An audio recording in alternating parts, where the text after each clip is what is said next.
Olá, bem-vindos a mais essa nossa conversa, essa análise aprofundada. E hoje, olha, vamos direto ao ponto. O material que a gente analisou nos leva para um lugar bem inesperado. O topo do Monte Graham, lá no Arizona, Uhum. é uma montanha sagrada para os Apaches, é. E é justamente lá que o Vaticano tem um observatório super moderno. E um dos instrumentos, bom, o nome já dá o que falar, Lúcifer. Exatamente. A sigla, né, é para Large Binocular Telescope Near Infrared Utility with Camera and Integral Field Unit for Extragalactic Research. É um nome técnico comprido, Sim, mas o material que a gente leu menciona a explicação oficial, que seria uma homenagem tipo a um político alemão chamado Teufel, que, por acaso, significa diabo. que coincidência, né? Pois é. Mas, assim, é impossível não pensar na outra conotação, claro. E só isso já acende uma luzinha, né? O que mais será que tem nessas fontes? Com certeza. E olha, esse é só o começo. O material que a gente tem aqui são trechos de um livro Exo-Vaticana e ele vai tecendo uma rede de conexões assim bem peculiar. Liga Vaticano, astronomia de ponta, profecias antigas, Aquela de São Malaquias, né? essa mesma, do último Papa. E aí mistura relatos de OVNIs, busca por vida extraterrestre. A nossa conversa hoje vai ser para tentar desenrolar um pouco essas alegações mais notáveis e às vezes bem estranhas que estão nesses textos. Então tá. Vamos começar por Roma mesmo. Pelas profecias, os sinais que os textos dão um destaque especial. Tem a famosa profecia de São Malaquias, né? Coisa antiga, 900 anos, que supostamente lista os papas até o último, o tal Petrus Romanus. E o que chama a atenção, né, que está lá nos documentos, é a menção a um jesuíta belga, um tal René Thibault. Ele, lá em 1951, baseado em Malaquias, teria previsto com uma precisão assim notável a época da renúncia do Papa Bento XVI. Que aconteceu décadas depois, né? Em 2013. Exato. Isso, claro, é o que está escrito lá, né? O que a gente leu. É uma alegação e tanto. E os autores do material, eles vão conectando isso com outros eventos que eles chamam de estranhos, né? Relatam avistamentos de OVNIs sobre Roma. Que formatos? O que eles dizem? Descrevem como charutos, discos, triângulos. E que teriam acontecido, olha só, coincidindo com momentos papais importantes, tipo o papado rápido de João Paulo I, em 78, e também no início e no fim do pontificado de João Paulo II, lá em 2005. E tem mais uma coisa que eles mencionam, que não dá para esquecer. O raio. O raio que atingiu a Basílica de São Pedro. Justamente no dia em que o Bento XVI anunciou que ia renunciar. Exato. As fontes meio que deixam no ar, né? Será que é só coincidência? E ainda tem a história de um tal pergaminho do anjo. Ah, sim. O que seria isso? Olha, segundo os textos que a gente analisou, seria um suposto pergaminho lá dos manuscritos do Mar Morto, e o conteúdo, dizem eles, traria uns temas tipo carruagens divinas, anjos e até um ataque a Jerusalém por, olha isso, milhares de discos solares. Milhares de discos solares? Nossa. Pois é. E a história contada ali é que a ordem beneditina talvez tenha escondido esse pergaminho. A autenticidade dele é um super mistério, porque, segundo consta, nunca apareceu para ser estudado de verdade. Interessante essa mistura, né? O antigo com o moderno, o místico com o tecnológico. E isso leva a gente de volta para o Monte Graham, o Diunchasian para os Apaches, onde o Vaticano literalmente está de olho no céu. O que mais as fontes falam desse lugar? Bom, descrevem como uma das montanhas mais sagradas para os Apaches nos Estados Unidos. Um lugar de imensa importância espiritual e ecológica também. Tem espécies raras lá, tipo o esquilo vermelho do Monte Graham. Ah, o esquilo. E a construção do observatório ali, segundo os textos, foi super controversa. Gerou muito conflito. Esse é um ponto que as fontes detalham bastante, né? Falando da resistência das tribos Apache, as brigas na justiça, as questões ambientais. Mencionam até umas pontes de corda caríssimas que fizeram para os esquilos. Sim, uma medida meio curiosa no meio de uma disputa tão séria, né? Exato. E tecisou de acordo com o material de uma forcinha política grande, uma lei específica de 1988 que foi articulada pelo senador John McCain na época para conseguir passar por cima das objeções e levar o projeto do observatório adiante. E aí, nesse lugar tão cheio de história e controvérsia, temos os instrumentos. O VAT, que é o Telescópio de Tecnologia Avançada do Vaticano, dizem que foi um projeto liderado por um jesuíta, George Coyne. Mas o que causa burburinho mesmo, como a gente já falou, é o Large Binocular Telescope, o LBT, e o tal instrumento LUCIFER. O nome, né? É o foco da polêmica toda. Oficialmente, o instrumento serve para estudar como as estrelas nascem, formação estelar. Mas os autores do Exovaticana insistem que um dos objetivos principais, talvez o principal mesmo, seria a busca por inteligência extraterrestre. Além desse, mencionam mais algum? Mencionam rapidinho um outro, o telescópio submilimétrico Heinrich Hertz. Dizem que ele é útil para astrobiologia, para detectar moléculas no espaço que poderiam indicar vida. Isso tudo levanta uma questão bem de fundo que as fontes também exploram. Como é que a teologia do Vaticano lida com essa possibilidade de vida inteligente fora da Terra? Os textos trazem umas perspectivas de gente ligada à igreja que são, assim, surpreendentes para dizer o mínimo. Sim, trazem as ideias de astrônomos jesuítas. O Guy Consolmagno, por exemplo, ele trabalha tanto no Observatório Papal perto de Roma, quanto lá no Monte Graham. Ah, ele está nos dois lugares. Isso. E ele é citado argumentando que, bem, Deus poderia ter criado outros seres inteligentes. E aí ele menciona anjos e até os Nefilim, do Gênesis, figuras que a gente vai falar mais daqui a pouco. E ele tem uma formação interessante, passou pela NASA, pelo MIT. Espera aí, ele conecta ETs com Nefilim?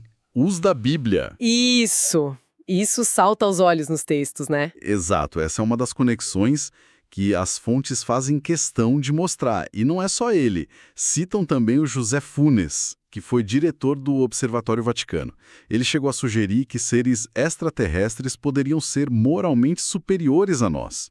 E mais, poderiam até nos evangelizar. Nos evangelizar é uma inversão total. Total, radical mesmo. Faz a gente lembrar de uma citação que as fontes atribuem ao astronauta Gordon Cooper: quer saber sobre OVNIs, contate o Vaticano. Tem um outro teólogo mencionado, Giuseppe Tanzella Nietzsche, que é apresentado explorando como a fé cristã poderia, sim, se adaptar se a gente descobrisse ETs. Talvez precisasse de uma releitura do Evangelho. É o que ele sugere, né? E falam até, citando matérias de jornal de 1992 que estão no livro, sobre um possível objetivo de batizar esses seres. Imagina a cena. Mas essa abertura toda, segundo o material, não é unânime lá dentro. Os autores colocam essas ideias em contraste com o que dizia o padre Malachi Martin. Ele era um ex-jesuíta descrito como um conselheiro papal. Ah, o Malachi Martin. Ele é uma figura controversa, né? Bastante. E ele teria insinuado que o Vaticano sabia que algo se aproxima, algo que poderia ser de enorme importância. Talvez inteligência alienígena. Era o que ele deixava no ar. E como o pessoal lá dentro, tipo o Consolmagno, reagiu a isso, segundo as fontes? Olha, o livro aponta uma reação meio desdenhosa do Consolmagno sobre o Martin, questionando se ele realmente sabia o que estava falando, se conhecia o observatório direito. Para os autores das fontes, essa reação pode sugerir, né, um certo desejo de alguns setores em Roma de abafar certos assuntos, manter em segredo. O que nos leva direto para a grande questão que está o tempo todo ali no material. Se tem algo lá fora, ou vindo para cá, o que é? Visitantes de outros planetas ou... algo mais estranho. As fontes entram de cabeça no fenômeno OVNI. Sim, dão uma repassada rápida na história moderna, desde aquele caso famoso do Kenneth Arnold, em 47, né, passando pelas investigações oficiais, tipo o projeto Blue Book, e as alegações de que o governo acoberta tudo, como dizem pesquisadores tipo o Richard Dolan. E um ponto que eles batem muito é o estigma, né? O ridículo que as testemunhas geralmente enfrentam. Exato. As fontes mencionam o Jacques Vallée e aquela ideia dele de uma metalógica por trás do fenômeno. Tipo, uma absurdidade de propósito para confundir a gente. E também a teoria do Wendt e do Val de que só a ideia de ETs já seria uma ameaça para a soberania dos países, por isso seria um tabu. Faz sentido, como explicação para o silêncio. E aí o material entra num terreno ainda mais delicado. Os relatos de abdução.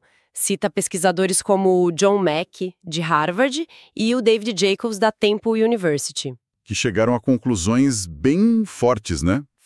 Fortíssimas.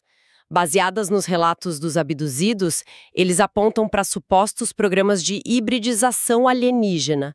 São conclusões bem alarmantes mesmo. E é aqui que as fontes fazem uma ponte curiosa com o passado, né? Como é que eles ligam esses relatos super modernos com coisas mais antigas? Eles ligam essas narrativas com textos antigos sobre íncubos e súcubos. Aqueles demônios que, segundo autores como o Ludovico Sinistrari, lá no século XVII, podiam ter relações com humanos e até gerar filhos. Nossa! E também com as teorias do Paracelso sobre elementais, seres da natureza, né? Além disso, mencionam a variedade de ETs que o pessoal relata ver. Os cinzas, os greys, os nórdicos, altos, loiros, reptilianos. Uma fauna inteira. É uma mistura de folclore, teologia, ufologia. E a conexão com a Bíblia e os textos apócrifos. Como entra aí? As fontes dão muito destaque para Gênesis 6, aquela passagem que fala dos filhos de Deus que se uniram às filhas dos homens e geraram os Nefilim, Os gigantes, né? ou seres poderosos. Isso. Descritos nesses textos como gigantes ou poderosos, e também citam muito o livro de Enoque, que é um texto apócrifo, não está na Bíblia canônica. Ele detalha a história dos vigilantes, que seriam anjos caídos, que ensinaram coisas proibidas para a humanidade e promoveram uma... Corrupção genética. Corrupção genética. Como assim? Explica melhor. A interpretação que está ali nos textos é que essa união não era só sexo, sabe? Envolvia uma alteração da criação original de Deus. Tem uma teoria discutida ali de que os Nefilim seriam corpos híbridos. Híbridos, é. Criados pelos vigilantes para que eles pudessem agir fisicamente aqui, no nosso mundo. E isso levanta nas fontes umas questões sobre a linhagem de Noé. Porque a Bíblia diz que Noé era perfeito, tamim, em hebraico. Para esses autores, isso não era só sobre caráter, mas talvez sobre integridade genética, no meio daquela bagunça toda. Caramba, é fascinante e ao mesmo tempo bem perturbador. E as conexões não param por aí, né? O material ainda liga OVNIs a outros fenômenos bizarros. Sim, aqui a rede fica bem ampla. Ligam OVNIs a criptídeos. Tipo, Pé Grande, por exemplo, até relatos de lobisomens. Mencionam o famoso rancho Skinwalker, em Utah. Ali seria um foco de tudo quanto é coisa estranha. OVNIs, poltergeist, mutilação de gado e até supostos portais para outras dimensões. o pacote completo do inexplicável. Basicamente. E conectam também com o folclore de fadas, duendes. Aquela ideia dos changelings, sabe? Bebês humanos trocados por bebês de fadas. Interpretam isso como talvez um eco antigo de sequestro genético. Sequestro genético. Nossa, que interpretação. Usam até exemplos mais concretos, né? Sim, como o caso da Clarita Villanueva nas Filipinas, nos anos 50. Ela teria sido atacada por seres invisíveis que deixaram marcas de mordida nela e até cabelo físico para trás. Citam também a pesquisa controversa da Melba Ketchum sobre DNA que seria do pé grande, do Sasquatch. Ela alega que é DNA de um híbrido humano. É um monte de dado bem diferente que as fontes tentam juntar, né? Sem dúvida. E toda essa teia de conexões leva alguns pesquisadores que são citados no livro, como o próprio Vallée e o John Keel, a uma hipótese central, que é defendida com força pelos autores do Exovaticano, a de que os OVNIs não seriam necessariamente naves de ETs de outros planetas, Mas sim, manifestações modernas de entidades muito antigas, talvez demônios, talvez seres interdimensionais, disfarçados. essa é a tal hipótese demoníaca ou interdimensional. Isso. O Keel, num livro dele chamado Operação Cavalo de Troia, é citado dizendo que o fenômeno OVNI de hoje É basicamente a mesma coisa que as manifestações de demônios e fadas ao longo da história, só que adaptado para a nossa cultura, para a nossa tecnologia. Faz sentido dentro dessa lógica. As fontes até mencionam aquela passagem da Bíblia, Efésios 2.2, sobre o príncipe das potestades do ar, e introduzem uma teoria ainda mais sombria, a da Collins Elite. Collins Elite. O que é isso? Segundo Nick Redfern, que escreveu sobre isso, seria um grupo secreto dentro do governo americano.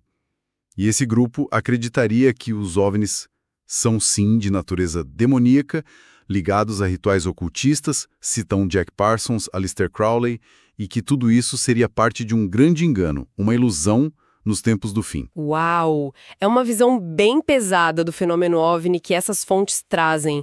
E, como se não bastasse tudo isso, ainda ligam com o transhumanismo. Como entra isso na história? É a peça final do quebra-cabeça que os textos montam. Discutem os avanços científicos reais, né? A criação de quimeras humano-animais. Aqueles experimentos que misturam células, isso. Citam projetos da DARPA, que é a Agência de Pesquisa Militar dos Estados Unidos, debates éticos sobre criar híbridos meio a meio, a tecnologia de bebês com DNA de 3 pais, e menciona as visões de gente que defende o transhumanismo, como Nick Bostrom, que fala em melhorar humanos com habilidades de animais, ou Richard Seed, que teria dito, nós vamos nos tornar deuses. Frase forte. E onde entra a conexão com anjos caídos, nefilim, OVNIs? As fontes fecham o círculo dizendo o seguinte: essa busca moderna para mudar radicalmente o ser humano, usando tecnologia, usando genética, é um eco direto daquela corrupção que aconteceu nos tempos de Noé. Citam Mateus 24.37. Assim como foi nos dias de Noé, assim será também a vinda do Filho do Homem. Então, a leitura que eles fazem é que aquela mistura genética proibida, que, segundo um teólogo do século XIX citado, o G.H. Pember, foi a causa do dilúvio. Essa mistura estaria acontecendo de novo hoje, só que pela ciência. É isso. Exatamente. Essa é a tese central que autores como David Flynn e Gary Stearman, também citados, defendem ali. Que o fim dos tempos, como descrito nas profecias, veria o retorno de condições parecidas com as de antes do dilúvio, com a genética humana sendo corrompida de novo, talvez até pelo retorno de seres como os nefilim ou algo parecido, né? E que isso culminaria naquele conflito da semente que é mencionado lá em Gênesis 3:15. Ok, ufa, é muita informação interligada. Vamos tentar, então, dar uma resumida na essência do que essas fontes apresentaram para a gente. Temos, por um lado, um suposto interesse antigo do Vaticano em astronomia avançada e na possibilidade de vida extraterrestre. Com direito a observatório em local sagrado Apache e um instrumento com o nome sugestivo LUCFIRER, que, claro, alimenta um monte de especulação. E aí, conexões que as fontes traçam entre esse interesse do Vaticano, profecias sobre o fim dos tempos, como a de Malaquias, e eventos estranhos lá em Roma, tipo OVNIs e o raio. Isso. E um debate teológico interno que os textos descrevem sobre como lidar com ETs, com algumas vozes importantes sugerindo até que eles podem ser moralmente superiores ou que a gente deveria evangelizá-los. Ao mesmo tempo, as fontes vão fundo na natureza do fenômeno OVNI e das supostas entidades por trás dele. E aí ligam tudo não só a ETs clássicos, mas também a demônias, seres de outras dimensões, figuras da Bíblia como nefilim e vigilantes. E até fenômenos paranormais e criptozoológicos, como Pé Grande e Skinwalker.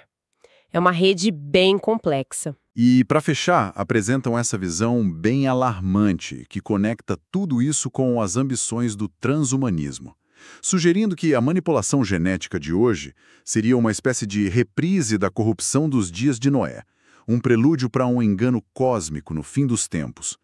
É uma narrativa, uau, complexa e muito carregada de simbolismo que sai desses textos. Sem dúvida. O que deixa a gente com aquela provocação final para pensar, né? Algo que nasce justamente dessa tensão toda que o material apresentou. Exato. Se a gente considera, por um lado, Essa abertura teológica para a vida extraterrestre que as fontes dizem existir em setores do Vaticano, com gente como Funes e Tanzela Nietzsche, e, por outro lado, essas narrativas que não morrem sobre enganos cósmicos, sobre mestres da decepção vindo do céu, sejam eles demônios antigos disfarçados, como sugerem Kill e Valley, ou outra coisa que as próprias escrituras alertam, segundo as fontes. Onde você quer chegar? Pergunta que fica é: quais seriam as implicações se o tão esperado contato, aquele que muitos antecipam, não for com irmãos das estrelas bonzinhos, mas sim com algo que, na verdade, é um eco desses avisos ancestrais. Avisos sobre entidades muito boas e enganar, disfarçadas de salvadores ou algo assim. É uma questão para a gente ficar pensando depois dessa nossa conversa sobre o material.